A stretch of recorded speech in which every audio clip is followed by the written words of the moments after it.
Good morning everyone, this is Adrian from ispeakspoken.com. Bonjour à tous chers amis, c'est Adrien de ispeakspoken.com. Donc premièrement, vous l'aurez compris, heureusement que le ridicule ne tue pas, sinon j'aurais du mal à faire cette vidéo. Et deuxièmement, oui, je ne serai jamais candidat à The Voice. Donc plus sérieusement, aujourd'hui, je vous propose de voir ensemble comment apprendre l'anglais en chanson. Et je vous en supplie vraiment, regardez cette vidéo jusqu'au bout puisque cette technique qu'on va voir, elle donne des résultats spectaculaires et elle est facile à utiliser, facile à mettre en œuvre. Ça vous demande peu d'énergie pour vraiment progresser rapidement en anglais. D'ailleurs, vous le faites peut-être sans le savoir. En attendant, sachez que vous êtes libre de télécharger le kit complet en cliquant juste ici en haut à droite pour apprendre ou vous remettre à l'anglais dans les semaines qui suivent. Nous rejoindre sur Facebook et bien évidemment, si ce n'est pas encore fait, vous abonner à cette fabuleuse chaîne YouTube. Alors, la première chose que vous devez savoir pour apprendre l'anglais en chanson, c'est que le mot parole, en fait, le mot parole se dit lyrics en anglais. Donc, ce que vous pouvez faire, c'est que vous pouvez tout simplement taper lyrics plus le titre de la chanson dans Google. Ça marche aussi dans google.fr, hein, pas besoin d'aller sur google.com. Et vous aurez les paroles d'à peu près n'importe quelle chanson en anglais. Donc ça, c'est une astuce que vous pouvez utiliser du moment où vous avez un doute. Et cette astuce, elle convient très bien à la méthode que je vais vous montrer, que je vais décortiquer pour vous en 5 étapes, qui vous permet d'apprendre facilement l'anglais avec la musique.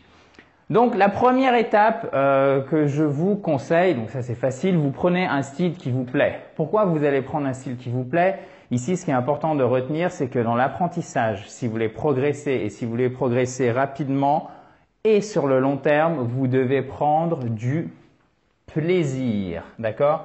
Ça doit vous plaire, ça c'est hyper important. Vous devez littéralement le graver dans votre cerveau. Donc prenez un style qui vous plaît, que ce soit du hip-hop, que ce soit de jazz, ça va être un peu plus difficile parce que c'est pas vraiment une musique à parole. Même chose pour la musique classique, mais par exemple tout ce qui est variété, rock, etc. Donc choisissez le style qui vous plaît. Après la même chose, vous prenez une chanson que vous aimez avec des sous-titres. Alors les sous-titres peuvent être en français ou peuvent être en anglais. Après, c'est à vous de voir en fonction de votre niveau. Évidemment, si vous pouvez mettre les sous-titres qu'en anglais, c'est beaucoup mieux. Et là, c'est le cœur de la méthode. Étape 3, 4, 5. La première chose, c'est que vous devez l'écouter jusqu'à comprendre des mots. Faites attention à ne pas faire cette erreur classique où vous allez essayer de comprendre tout de suite jusqu'à la signification du moindre mot. C'est normal lorsque vous apprenez une langue. Apprendre une langue, c'est un processus. C'est normal que vous ne compreniez pas tout au début et c'est même normal que vous ne compreniez rien ou en tout cas pas grand-chose ou pas la majorité de ce que vous entendez.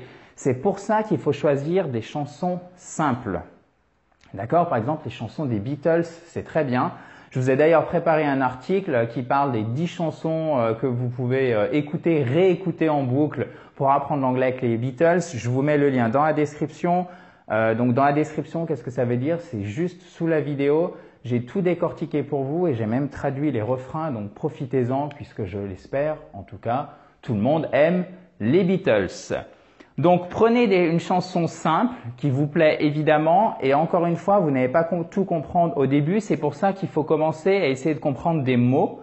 Et à force de la réécouter, quand vous allez aussi lire les sous-titres, c'est pour ça que je vous ai parlé des sous-titres ici et que c'est important, vous allez commencer après par comprendre des groupes de mots. Alors peut-être que vous avez un niveau d'anglais suffisant pour commencer à comprendre des groupes de mots et peut-être même des phrases en entier.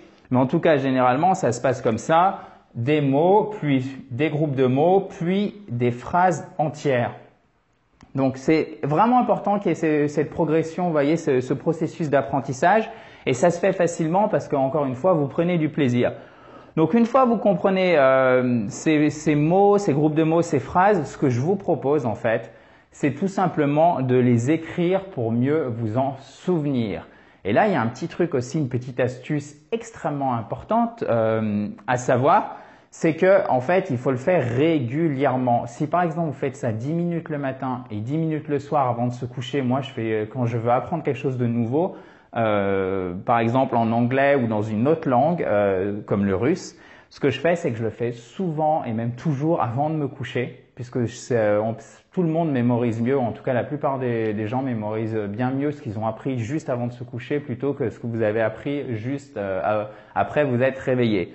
Donc ça, c'est la petite astuce à savoir. Faites-le avec régularité, puisque régularité plus plaisir égale progrès facile. Ça, c'est l'équation magique. Là aussi, vous pouvez le graver dans votre cerveau, c'est parfait. Et c'est pour ça que je voulais absolument vous montrer cette méthode en 5 étapes qui est franchement toute simple, pleine de bon sens, mais tellement efficace pour progresser en anglais rapidement. Si vous êtes, moi je suis un visuel, donc écrire ça me va très bien.